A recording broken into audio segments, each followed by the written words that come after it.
আমানতু বিল্লাহি ওয়া মালাইকাতিহি ওয়া কুতুবিহি ওয়া রুসুলিহি ওয়াল ইয়াউমিল আখিরি ওয়াল কদারি খাইরিহি ওয়া শাররিহি, তারপরে মিনাল্লাহি তাআলা, সবশেষেরটা কি? ওয়াল বা'সি বা'দাল মাউত। বা'স মানে আবার উঠবেন, আপনি আবার জেগে উঠবেন। মিনহা খালাকনাকুম ওয়া ফিহা নুঈদুকুম ওয়া মিনহা নুখরিজুকুম তারাতান উখরা।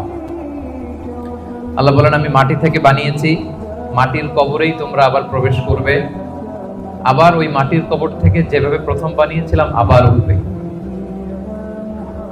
এই যে আবার উঠবো, আবার জেগে উঠবো, আমার ওই জেগে ওঠা আবার মানে আবার যে আমরা জেগে উঠবো, মৃত্যুর পরে আমরা সবাই আবার জেগে উঠবো। আমাদেরকে জাগিয়ে তুলবেন কে?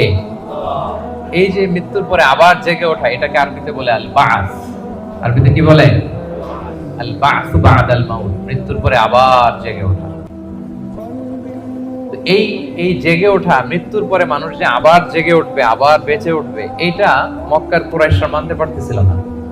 কারণ তারা দেখে যে প্রাচীন প্রাচীন কবরস্থানগুলোতে মানুষ মরে যাওয়ার পরে পচে গলে শেষ হয়ে যায়। ইভেন মানুষের যে স্কেলিটন থাকে, হাড়, এগুলো 10-15 বছর পরে মাটির সাথে মিশে গুঁড়ো হয়ে যায়।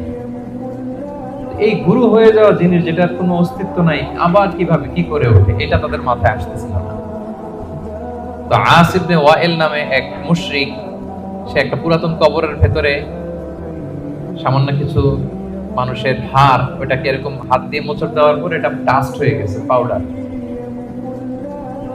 আসলে মানুষের হাড়, মরে যাওয়া মানুষের হাড়, এই পাউডারটা এনে রাসূল সাল্লাল্লাহু আলাইহি ওয়াসাল্লামের কাছে এনে এরকম একটা ফু দিয়েছে।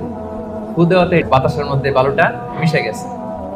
তো তখন আস ইবনে ওয়াইল বলে যে মাই ইউহিল ইযামা ওয়া হিয়া রামীম, মুহাম্মদ তুমি বলতেছো এই ডাস্ট থেকে আল্লাহ আবার এই মানুষটাকে বানাবে?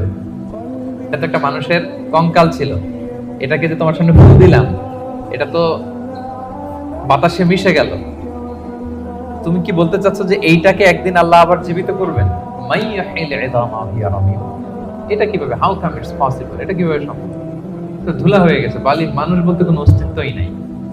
আল্লাহ রাসূল সাল্লাল্লাহু আলাইহি ওয়াসাল্লাম বললেন যে হ্যাঁ, আল্লাহ তাআলা এই ডাস্ট থেকে, এই ধুলা থেকে, বালি থেকে এটাকে আবার পুনরায় জীবিত করবেন, যেমনি আল্লাহ প্রথম মানুষকে বানিয়েছিলেন।